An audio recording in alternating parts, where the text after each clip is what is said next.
মুক্তি মুক্তি মুক্তি চাই, রানা ভাইয়ের মুক্তি চাই, রানা ভাইয়ের মুক্তি চাই, মুক্তি মুক্তি মুক্তি চাই।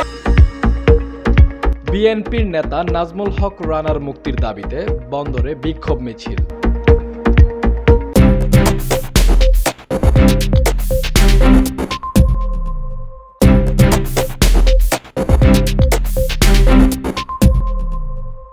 25 নভেম্বর দুপুর 1টার দিকে বন্দর থানা বিএনপি ও বিএনপির বিভিন্ন অঙ্গ সংগঠনের নেতা ও নেতাকর্মীরা বন্দর থানা বিএনপির সাধারণ সম্পাদক নাজমুল হক রানার বিরুদ্ধে করা মিথ্যা মামলা প্রত্যাহার ও মুক্তির দাবিতে বিক্ষোভ মিছিল ও সমাবেশ করেন। জুলাই যখন আমরা আন্দোলনরত ছিলাম, একটি চক্রান্ত মহল পরিকল্পিতভাবে রানা ভাইকে যাবজ্জীবন কারাদণ্ড দেয়।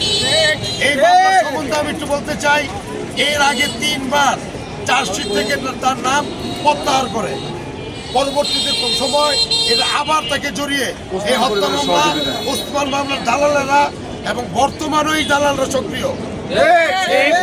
সক্রিয়রা এই মামলাটা তাকে জড়িত করে পরিকল্পিতভাবে 28শে জুলাই তাকে এই মামলায় যাবজ্জীবন কারাদণ্ড দেয়। তার বিরুদ্ধে কোনো 164 ধারায় কোনো জবানবন্দি নাই, বাদীর কোনো রকম অভিযোগও নাই, কিন্তু তার বিরুদ্ধে করছে। এখন আমরা বুঝতে পারতেছি তাকে কেন সাজা দেওয়া হয়েছে, এখন আমরা বুঝতে পারতেছি তাকে কেন এই ষড়যন্ত্র করে ভিতরে ঢুকানো হয়েছে। কারণ বন্দরের নেতৃত্ব শূন্যতার জন্য কিছু ওসমান পরিবারের দালাল এবং অন্যান্য ব্যক্তিরা যাতে কেউ রানা যাতে বাইরে থাকতে না পারে এই জন্য করছে। আমি এর তীব্র নিন্দা ও প্রতিবাদ জানাই। আর বলতে চাই, নাজমুল হক রানা নির্বাচিত সাধারণ সম্পাদক, তার নেতৃত্বে তিনি তার পরিবারের দিকে তাকায় নাই। বিএনপিকে ভালোবেসে, জাতীয়তাবাদী দলকে ভালোবেসে নিজ উদ্যোগে বন্দর থানার প্রত্যেকটা ইউনিটকে শক্তিশালী করেছে। আজকে তার অশূন্যতায় কিছু দুর্বল নামদারি নেতা তার স্থান দখল করতে চায়। আমরা এটা হতে দেব না। আমি মহানগরের নেতৃবৃন্দের কাছে জোর দাবি জানাই, আপনারা প্রয়োজনীয় ব্যবস্থা নিন। কত আসামি বেরিয়ে গেছে, অথচ মিথ্যা মামলায় আমার ভাই এখনো জেলে আছে।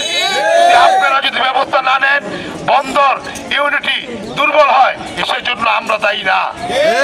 এবং এটা হবে যে কোনো বিকল্প নাই। কারণ আমরা দেখতেছি বিভিন্ন সময় বিভিন্ন নামদারি যারা কোনোদিন বিএনপি করে নাই, তাদেরকে নিয়ে কিছু লোক দল করতেছে, নিজেই রাজা, স্বঘোষিত রাজা হিসেবে নিজেকে ঘোষণা দিচ্ছে। আমি এর প্রতিবাদ জানাই এবং মহানগর বিএনপিকে এই বলে আরো বলতে চাই, যদি আপনারা ব্যবস্থা না নেন, রানাকে যদি আগামী 15 দিনের মধ্যে জামিন করতে না পারেন, আমরা আপনাদের কোনো কার্যক্রমে অংশগ্রহণ করব না। এবং আরেকটি জিনিস বলতে চাই, কিন্তু সাংবাদিক ভাইদের উদ্দেশ্যে, আপনারা তদন্ত করবেন, সঠিক তদন্ত করবেন, সুনির্দিষ্ট প্রমাণ থাকলে সেটা বলবেন, আমরা আপনাদের সহযোগিতা জানাবো। কারণ আমাদের সাথে সবাই ভালো লোক চলে, এটা ঠিক না। আপনারা ব্যবস্থা নেন, আমরা আপনাদের পক্ষে থাকবো। কিন্তু কোনো কুচক্রী মহলের ষড়যন্ত্রে, কোন নামদারির ষড়যন্ত্রে আপনারা পত্রিকাতে লিখবেন না। দয়া করে আপনাদেরকে বিশেষভাবে অনুরোধ করছি।